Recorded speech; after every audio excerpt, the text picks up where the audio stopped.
Hello students, मेरा नाम doctor Gajendra पुरोहित और आप देख रहे हैं हमारा यूट्यूब चैनल जहां पर मैं वीडियोस अपलोड करता हूं फॉर इंजीनियरिंग मैथमेटिक्स B.Sc। सुन, अगर आप किसी भी कॉम्पिटेटिव एग्जाम की तैयारी कर रहे हैं जहां पर हायर मैथमेटिक्स पूछा जाता है, हमारा यूट्यूब चैनल आपके लिए बहुत ही हेल्पफुल है।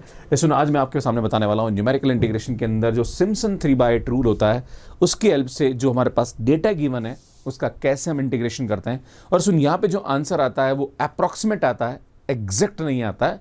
तो कभी कभी हमें एग्जाम में कंपैरिजन भी पूछ लिया जाता है कि जो अप्रॉक्सीमेट आंसर है और एग्जैक्ट आंसर में कितना डिफरेंस है, तो वो भी हम यहाँ पे समझने की कोशिश करेंगे। तो सुन, शुरू करते हैं।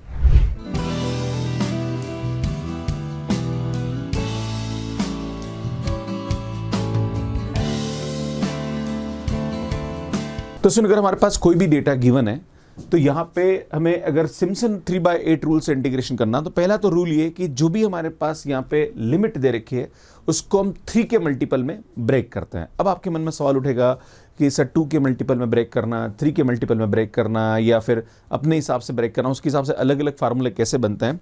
तो सुन, यहाँ पे न्यूटन कॉट्स फार्मूला होता है जिसकी हेल्प से ये सब पूरा कंसेप्ट बनता है। तो अगर टाइम मिला तो हम एक वीडियो और उस पर भी अपलोड करेंगे कि कैसे यहाँ पे ये कंसेप्ट बनता है।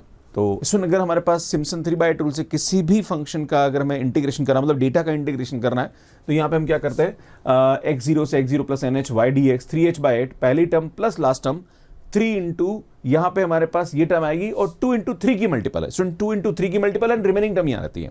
सिम्पसन 1/3 में क्या होता है, 2 into even term and 4 into odd term, मतलब 2 इंटू 2 की multiple term and remaining term यहाँ आती है। यहाँ पे आता है 2 इंटू 3 की multiple term and remaining term यहाँ आती है और यहाँ 3 आ जाता है। राइट, ये बस थोड़ा सा याद रखने की आवश्यकता है। क्लियर है? मैं आपके सामने एक एग्जांपल लेता हूँ और इस एग्जांपल के थ्रू चीजों को समझाने की कोशिश करता हूँ। क्वेश्चन ये दे रखा है कि यूज द सिम्पसन 3/8 रूल। आपसे बोला जा रहा है कि 4 से 5.2 log x dx एंड सबसे पहले हम क्या करेंगे। सुन, मैंने आपको बोला कि जब भी हमारे पास यहाँ पे इस टाइप का कोई भी क्वेश्चन आए तो एग्जाम में आपसे बोला जाएगा कि solve this integral by the help of Simpson 3/8 rule, या आपसे बोला जाएगा 1/3, जो भी आपसे बोला जाए, है ना। तो भैया आपको उसके हिसाब से फार्मूला अप्लाई करना। पर अगर कुछ ना बोले, खाली आपसे बोले कि यूज सिम्पसन्स रूल, तो फिर आपकी मर्जी वो वाला यहाँ पे यूज कर सकते हैं। पर यहाँ पे बोला जा रहा है कि सिम्पसन 3/8 रूल है, मतलब यहाँ पे आपको इसको 6 इंटरवल में डिवाइड करना है। तो इंटरवल में डिवाइड करने के लिए हम क्या करते हैं, सुन, upper limit h is equal to upper limit minus lower limit divided by यहाँ पे क्या आएगा 6। तो सुनिए आएगा 1.2/6 दैट इज इक्वल टू यहाँ पे क्या आएगा, ये 0.2 आ जाएगा। क्लियर है? अब 0.2 आ जाएगा तो हम क्या करेंगे, सुनिए यहाँ पे x लिखते हैं और यहाँ पे इसके कॉरस्पॉन्डिंग y लिखते हैं, है ना। तो बेटा यहाँ पे हम लोअर लिमिट से स्टार्ट करते हैं, तो 4, फिर इसमें 0.2 ऐड कर लेते हैं, 4.2, 4.4, 4.6, 4.8, 4 ये आएगा 5.0, है ना, एंड ये आएगा 5.2, है ना। इसके हिसाब से ये आ जाएगा। उसके कॉरस्पॉन्डिंग हमारे पास यहाँ पे y0, y1, y2, y3, y4, y5 and y6। बेटा y0 की वैल्यू क्या आएगी, यहाँ पे हमारे पास फंक्शन जो है y, वो क्या है बेटा, log x दे रखा है ना। मतलब जो y की वैल्यू है वो हमारे पास क्या दे रखा है बेटा, log x। तो जहाँ पर भी x है वहाँ पे रखेंगे तो बेटा ये आएगा log e4 और इसकी वैल्यू जो भी आएगी, जैसे यहाँ पे हमारे पास दे रखा है, इसकी जो वैल्यू दे रखी है वो आएगी 1.3862 आएगा ना। ये ln लगाना, जब भी log बेस e होता है तब आपको कैलकुलेटर में ln यूज़ करना है, ध्यान दीजिएगा, है ना, क्योंकि बच्चे यहाँ पे गड़बड़ कर जाते हैं। ठीक है, तो सुनिए आएगा हमारे पास, इसी टाइप से हम बात करेंगे log 4.2 और इसकी जो वैल्यू आती है वो आती है 1.4350, है ना, ये वाली वैल्यू, है ना।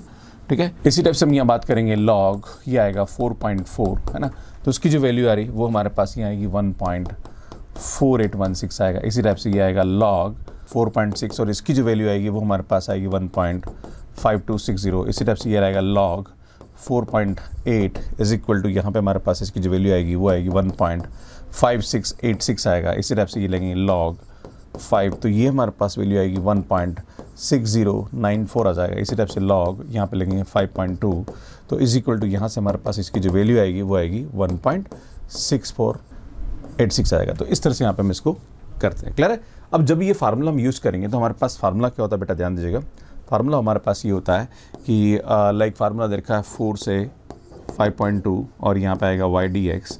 इसमें फार्मूला होता है यहाँ पे 3h/8 पहली term plus last term and last में हम क्या करेंगे यहाँ पे 2 इंटू 3 की मल्टीपल। बेटा 3 की मल्टीपल में एक तो y3 आएगी और एक y6 आएगा, पर y6 तो ऑलरेडी लिख लिया। फिर हम यहाँ पे करते हैं 3 इंटू रिमेनिंग टर्म। तो रिमेनिंग टर्म हमारे पास एक तो y1 है, एक y2 है, एक y4 है, एक y5 है ना।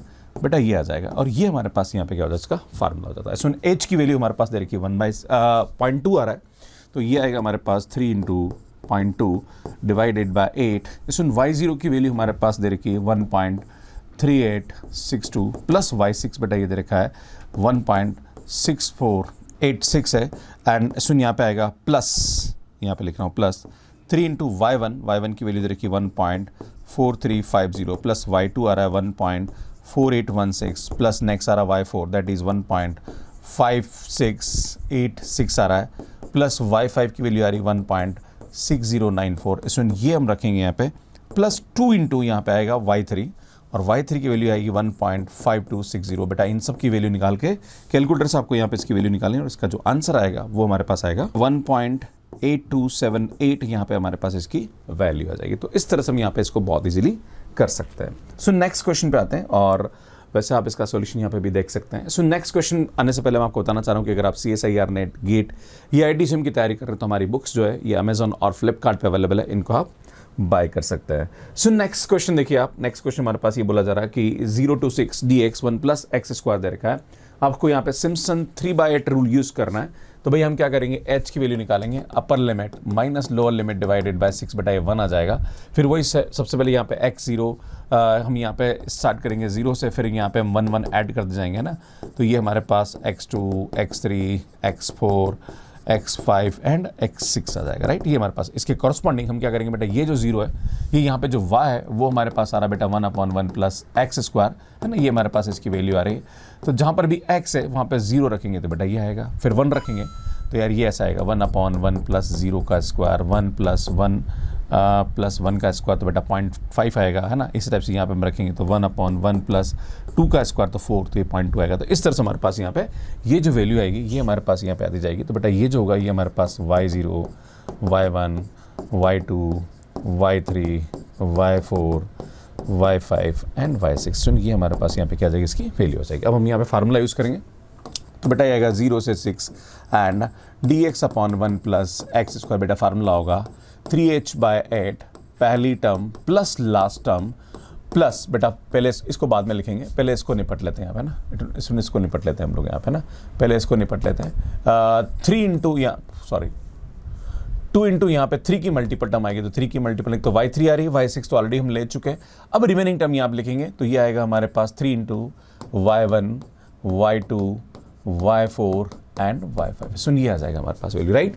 अब हम जानते हैं h की वैल्यू यहाँ पे हमारे पास कितनी आ रही, 1 आ रही, तो ये 3/8 आएगा। बेटा y0 हमारे पास 1 आ रहा है, y6 हमारे पास आएगा 0.0270 आ रहा है ना, एंड प्लस 3 इंटू y1 की वैल्यू हमारे पास 0.5 है, y2 की वैल्यू हमारे पास 0.2 है, y4 की वैल्यू हमारे पास 0.0582 है, एंड सुन y5 की जो वैल्यू है वो हमारे पास दे रखी है 0.03846 दे रखा है, एंड सुन यहाँ पे आएगा 2 इंटू y3, बेटा y3 की वैल्यू हमारे पास दे रखी है 0.1, ये हमारे पास यहाँ पे क्या आ जाएगी, इसकी वैल्यू आ जाएगी। इसमें जब इसको सॉल्व करेंगे तो कैलकुलेटर की हेल्प से तो हमारे पास जो आंसर आएगा वो आएगा 1.3571 इसके इंटीग्रेशन की वैल्यू आएगी। तो इस तरह से हम यहाँ पे इसको कर सकते हैं। कभी कभी आपको एग्जाम में एरर बोल दे तो ये जो आएगी ये हमारे पास अप्रोक्सीमेट वैल्यू आएगी। सुन this is the approximate value of this. अब हम क्या करेंगे, सुन इसकी एग्जैक्ट वैल्यू निकालेंगे। तो एग्जैक्ट वैल्यू कैसे निकालते हैं, अगर बाई चांस कभी कभी आपको एरर पूछ रहे तो हम क्या करेंगे, इसका ओरिजिनली इसका इंटीग्रेशन करेंगे ना। तो सुनिए आएगा 1 प्लस एक्स स्क्वायर, तो सुनिए आएगा हमारे पास tan इनवर्स x, ये आएगा हमारे पास 0 से 6, तो बेटा यहाँ से हमारे पास वैल्यू आएगी tan inverse 6 minus tan inverse 0, तो बेटा tan इनवर्स यहाँ पे इसको सॉल्व करेंगे तो ये आएगा हमारे पास tan इनवर्स 6, तो सुन इसकी जो वैल्यू आएगी वो आएगी 1.4056, ये हमारे पास यहाँ पे क्या आएगी, इसकी वैल्यू आएगी। अब कभी कभी आपसे एरर पूछ ले, क्या पूछ ले भैया, एरर, तो हम क्या करेंगे, सुन जो इसकी एग्जैक्ट वैल्यू आई वो लेंगे यहाँ पे और ये बाहर मॉडुलस लगाना है, माइनस 1.3571 निकालेंगे है ना, और सुन यहाँ पे इसका मॉडुलस लेंगे तो इसकी जो वैल्यू आएगी वो 0.04854, ये हमारे पास यहाँ पे क्या आएगा, इसका एरर आएगा। तो इस तरह से भी हम यहाँ पे कर सकते हैं। अगर आपको क्वेश्चन में बोले तो आपको यहाँ तक ऐसे इसको करना है। क्लियर है? सुन ये क्वेश्चन कमेंट बॉक्स के लिए और उसको सॉल्व करने में आपको कितना टाइम लगा प्लीज़ कमेंट करके ज़रूर बताइए। एंड अगर आप न्यूमेरिकल क्लासेस की पूरी प्लेलिस्ट आप देखना चाह रहे हैं तो यहाँ पे पूरे की पूरी वीडियोस अपलोडेड है, तो वो आप जाके देख सकते हैं। अगर आप CSIR-NET, गेट या IIT-JAM एग्जाम की तैयारी कर रहे हैं, उस पर बेस्ट कुछ क्वेश्चंस प्रैक्टिस करना चाह रहे हैं, उसकी सीरीज़ यहाँ पे अपलोडेड है, यहाँ पे जाके देख सकते हैं और यहाँ पे जाके चैनल को सब्सक्राइब कर सकते हैं। आप सभी का बहुत बहुत धन्यवाद। Thank you, bye bye.